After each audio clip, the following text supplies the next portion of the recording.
Well, Labour have came out and provided their master plan to stop illegal immigration and believe they will be able to reverse the surge in just 6 months.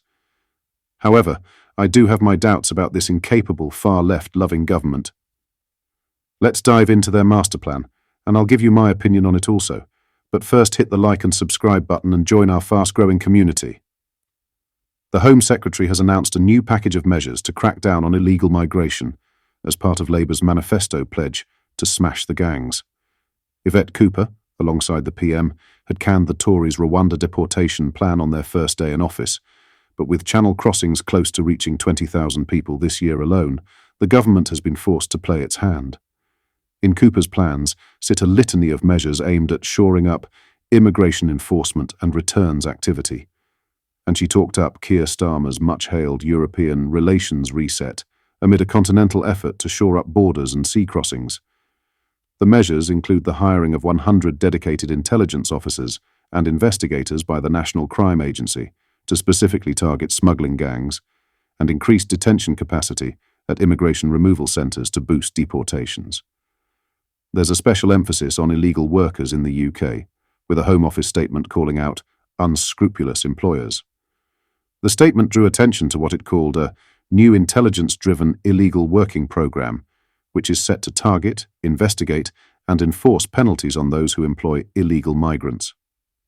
Cooper said, "We are taking strong and clear steps to boost our border security and ensure the rules are respected and enforced. Our new Border Security Command is already gearing up, with new staff being urgently recruited and additional staff already stationed across Europe. They will work with European enforcement agencies to find every route into smashing the criminal smuggling gangs organising dangerous boat crossings, which undermine our border security and put lives at risk. And by increasing enforcement capabilities and returns, we will establish a system that is better controlled and managed, in place of the chaos that has blighted the system for far too long."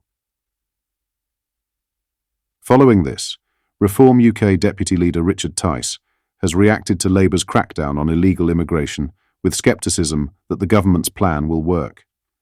He's called on Yvette Cooper to adopt his own strategy if her efforts fail. Home Sec Yvette Cooper talks tough on removals of illegals, he wrote on social media.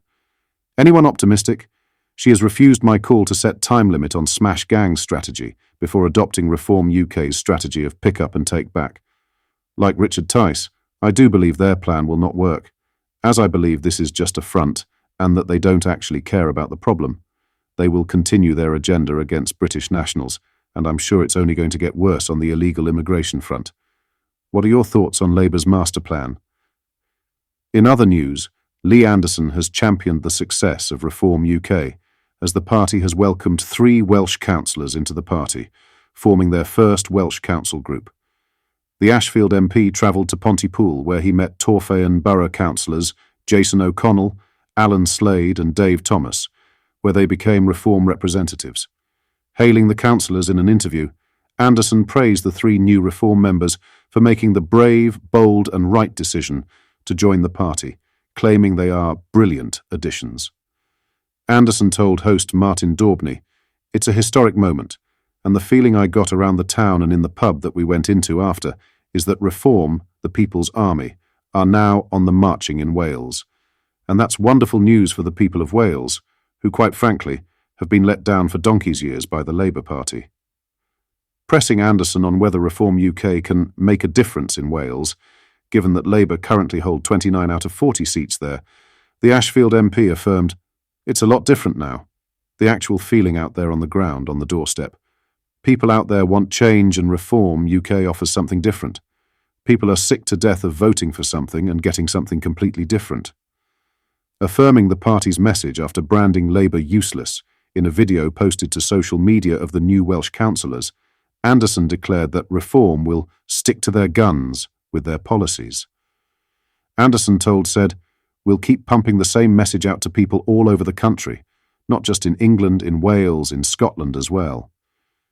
And I tell you what, we've got Senate elections in 2 years in Wales. They've got PR in Wales, and we're going to win seats."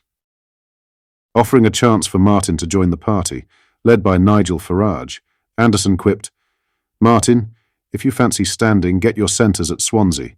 Go and move there for a few years and learn a bit of Welsh. And who knows, you could be in the Senate in 2 years." Martin laughed as he declined Anderson's offer, admitting, "My Welsh is worse than my King's English." Turning the discussion to the latest polling from We Think, which places Reform UK with an increase of 5 points and Labour down 6 points since the election, Anderson echoed his point that Britons are fed up with the current state of UK politics. Anderson explained, "Politics changes very quickly these days. People are fed up.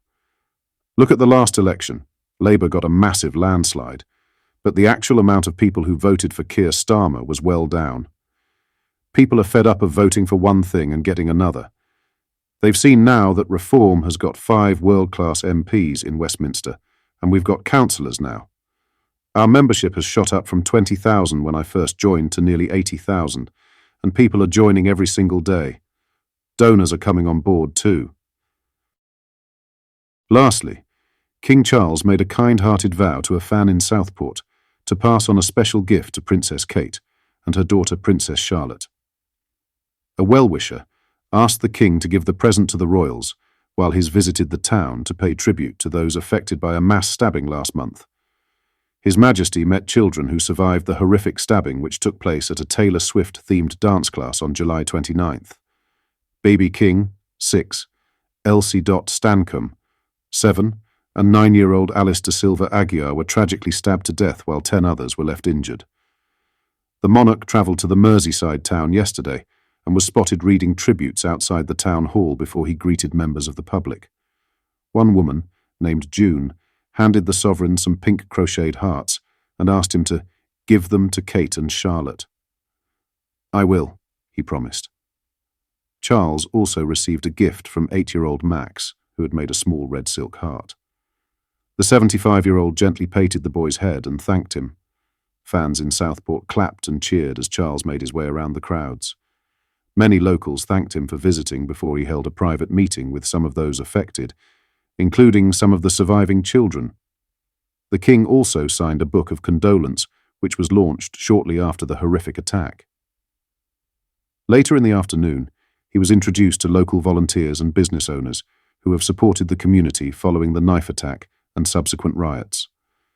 Brother and sister duo Jenna and Anthony Johnson, who run Treviso Ice Cream, met the King and were praised for giving out free ice creams to residents living in the Sussex Road area near the mosque that was targeted in the riots. "It was nice for the children whose homes had been destroyed, and they didn't know why," Anthony told The Sun. "It brought people out to chat together, creating a space where there was no fear. One little girl said she hadn't left her house but came out to get an ice cream." What are your final thoughts on Labour's plan to tackle immigration? Let me know in the comments. Hit the like and subscribe button for more content like this. Take care. Goodbye.